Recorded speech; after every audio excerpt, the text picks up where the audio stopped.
Okay, Biden's trying to, he knows he's in trouble. Everybody knows Biden's in trouble. Okay, low approval rating, country's going in the wrong direction. He's got nothing going, except that he distorts things. So the NFL season begins tomorrow night, TV. The Biden people are going to take advertising, a lot of it, millions and millions of dollars out, try to convince people, $25 million ad campaign to convince you or the NFL watcher, okay, that Biden's doing a good job. Here is an ad we believe is going to be run or something close to it. Go. They said millions would lose their jobs and the economy would collapse. But this president refused to let that happen. Instead, he got to work, fixing supply chains, fighting corporate greed, passing laws to lower the cost of medicine, cut utility bills, and make us more energy independent.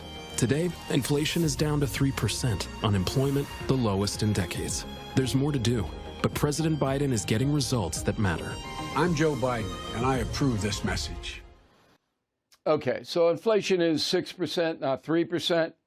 And the key stat about the economy is this. Very simple. You know I'm a simple man.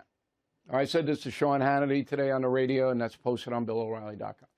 Simple man. Here's the only economic stat you need, because all the economic others are going to be distorted, not just by the Democrats. Republicans will distort them too. This is the only one you need. Okay, real wages.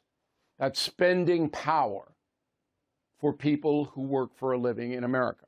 Under Biden, they're down 5%. Under Trump, they were up 9%. This real wages. Okay, taking into account COVID, all of that, okay, 14% swing. That means you have 14% less to live your life. That's it. That's all. Simple man, keeping it simple. Federal deficit. Now, I know your eyes glaze over. Nobody cares about the deficit. I got it. I got it. But it's my job to bring you the true story. So the deficit every year is what the government has to borrow to cover spending. Right now, the government has to borrow $1.6 trillion as of today. That'll go up to $2 trillion when the federal fiscal year ends in October. So we're $2 trillion in the hole this year under Biden.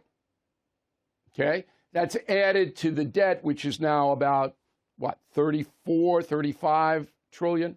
And people go, it doesn't matter. It does. It will. So Biden's a massive spender, massive. And these stats come from fiscaldata.treasury.gov, right?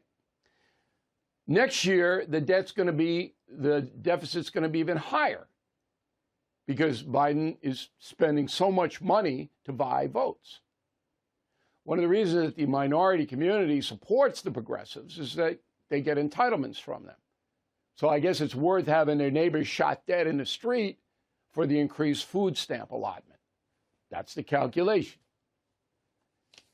Okay.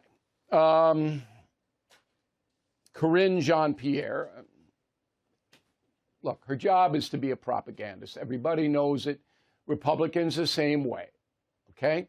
So she's asked about the deficit. Go.